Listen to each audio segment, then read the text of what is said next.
ನದಿಗಳು, ಸರೋವರಗಳು ಮತ್ತು ಜನರ ಮನಸ್ಸುಗಳು ಕಲಕಿ ಹೋಗುತ್ತಿವೆ. ತುಪ್ಪದ ಧಾರೆಯನ್ನೇ ಸುರಿದರೂ ಅಗ್ನಿಯು ಉರಿಯುತ್ತಿಲ್ಲ. ಈ ಎಲ್ಲ ಅಶುಭ ಲಕ್ಷಣಗಳಿಂದ ಕೂಡಿದ ಕಾಲವು ಏನು ಫಲವನ್ನು ತರುತ್ತದೆಯೋ ಕಾಣೆ. ಎಳೆಯ ಕರುಗಳು ತಾಯಿಯ ಹಾಲನ್ನು ಕುಡಿಯುತ್ತಿಲ್ಲ. ಆಕಳುಗಳೂ ಅವುಗಳಿಗೆ ಹಾಲನ್ನು ಕುಡಿಸುತ್ತಿಲ್ಲ.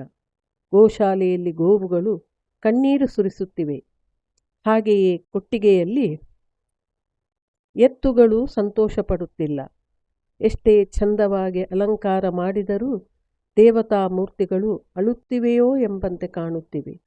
ಈ ದೇಶಗಳು, ಹಳ್ಳಿಗಳು, ಪಟ್ಟಣಗಳು, ಉದ್ಯಾನವನಗಳು, ಗಣಿಗಳು ಮತ್ತು ಆಶ್ರಮಗಳು ಕಾಂತಿಹೀನವಾಗಿ ಆನಂದರಹಿತವಾಗಿವೆ.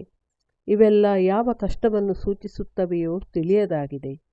ಈ ದೊಡ್ಡ ದೊಡ್ಡ ಉತ್ಪಾತಗಳನ್ನು ನೋಡಿದರೆ ಭೂದೇವಿಯು ಅಸಾಧಾರಣವಾದ ದಿವ್ಯ ಲಕ್ಷಣಗಳಿಂದ ಅಲಂಕೃತವಾದ ಶ್ರೀ ಭಗವಂತನ ಅಡಿದಾವರೆಗಳನ್ನಗಲಿ ತನ್ನ ಎಲ್ಲ ಸೌಭಾಗ್ಯಗಳನ್ನು ಕಳೆದುಕೊಂಡು ಬಿಟ್ಟಿರುವಳೋ ಏನೋ ತಿಳಿಯುತ್ತಿಲ್ಲವಲ್ಲ ಭೀಮ ಎಂದು ಕೇಳುತ್ತಿದ್ದನು. ಯುಧಿಷ್ಠಿರನು ಆ ಭಯಂಕರ ಉತ್ಪಾತಗಳನ್ನು ನೋಡಿ ಮನಸ್ಸಿನಲ್ಲಿ ಚಿಂತೆ ಪಡುತ್ತಿರುವಾಗಲೇ ಅರ್ಜುನನು ದ್ವಾರಕೆಯಿಂದ ಹಿಂತಿರುಗಿ ಬಂದನು. ಬಂದೊಡನೆಯೇ ಕಾಲಿಗೆ ಬಿದ್ದು ನಮಸ್ಕಾರ ಮಾಡಿದನು. ಅರ್ಜುನನು ಹಿಂದೆಂದೂ ಕಾಣದ ರೀತಿಯಲ್ಲಿ ಮಹಾ ದುಃಖದಿಂದ ಮುಖವನ್ನು ತಗ್ಗಿಸಿಕೊಂಡು ಕಣ್ಣೀರು ಸುರಿಸುತ್ತಾ ಕಳೆಗುಂದಿರುವುದನ್ನು ನೋಡಿ ಧರ್ಮರಾಜನಿಗೆ ಮಿತಿಮೀರಿದ ಗಾಬರಿಯುಂಟಾಯಿತು. ಆತನು ನಾರದರು ಹೇಳಿದ್ದ ಮಾತನ್ನೇ ಸ್ಮರಿಸುತ್ತಾ ಅಲ್ಲಿ ಎಲ್ಲರ ಮುಂದೆಯೇ ಅರ್ಜುನನನ್ನು ಪ್ರಶ್ನಿಸಿದನು.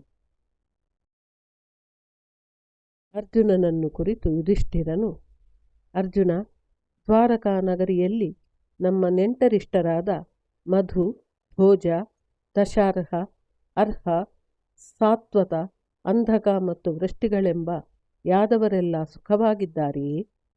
ನಮ್ಮ ಮಾನ್ಯ ಮಾತಾಮಹನ್ ಶೂರಸೇನ ಮಹಾರಾಜನು ಕುಶಲವಾಗಿದ್ದಾನೆಯೇ? ಸೋದರ ಮಾವನಾದ ವಸುದೇವನು ಮತ್ತು ಅವನ ತಮ್ಮನೂ ಕ್ಷೇಮವೇ? ಅವನ ಪತ್ನಿಯರು ನಮ್ಮ ಸೋದರತೆಯರೂ ಆದ ದೇವಕಿಯೇ ಮುಂತಾದ 7 ಮಂದಿ ಸೋದರಿಯರೂ ತಮ್ಮ ಪುತ್ರರೊಡನೆಯೂ ಸೊಸೆಗಳೊಡನೆಯೂ ಸೌಖ್ಯವಾಗಿದ್ದಾರೆಯೇ? ಕಂಸನ ತಂದೆ ಉಗ್ರಸೇನ ಮಹಾರಾಜನು ತಮ್ಮ ತಮ್ಮ ದೇವಕರೊಡನೆ ಕುಶಲವಾಗಿದ್ದಾನೆಯೇ? ಹಾಗೆಯೇ ಹೃದೀಕ, ಅವನ ಪುತ್ರನಾದ ಕೃತವರ್ಮ, ಅಕ್ರೂರ, ಜಯಂತ, ಗದ, ಸಾರಣ ಮತ್ತು ಶತ್ರುಜಿತ್ ಮುಂತಾದ ಯಾದವ ವೀರರು ಕ್ಷೇಮವಾಗಿದ್ದಾರಷ್ಟೇ? ಯಾದವರ ಪ್ರಭುವಾದ ಪೂಜ್ಯನಾದ ಬಲರಾಮದೇವನೂ ಸುಖವಾಗಿದ್ದಾನೆಯೇ? ಅರ್ಜುನ, ಯದುವಂಶದ ಸರ್ವಶ್ರೇಷ್ಠ ಮಹಾರಥಿಯಾದ ಪ್ರದ್ಯುಮ್ನನು ಸುಖವಾಗಿದ್ದಾನೆಯೇ? ಯುದ್ಧದಲ್ಲಿ ಗಂಭೀರವಾದ ವೇಗ ಚಟುವಟಿಕೆಗಳುಳ್ಳ ಪೂಜ್ಯನಾದ ಅನಿರುದ್ಧನು ಆನಂದವಾಗಿದ್ದಾನೆಯೇ? ಸುಷೇಣ, ಚಾರು, ದೇಶ್ನ, ಜಾಂಬವತಿ ಪುತ್ರನಾದ ಸಾಂಬ ಮತ್ತು ಋಷಭ ಮುಂತಾದ ಶ್ರೀಕೃಷ್ಣನ ಇತರ ಪುತ್ರರೂ ಅವರ ಪುತ್ರರೂ ಎಲ್ಲರೂ ಕುಶಲರಾಗಿರುವರೇ?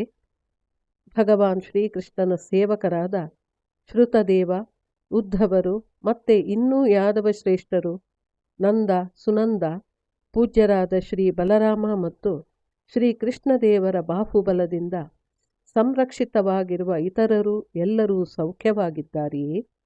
ನಮ್ಮಲ್ಲಿ ಪ್ರೀತಿ ವಿಶ್ವಾಸವುಳ್ಳ ಇವರೆಲ್ಲರೂ ಆಗಾಗ ನಮ್ಮ ಯೋಗಕ್ಷೇಮಗಳನ್ನು ನೆನಪು ಮಾಡಿಕೊಳ್ಳುತ್ತಿದ್ದಾರೆಯೇ? ಇದು ಮುಂದುವರಿಯುತ್ತದೆ.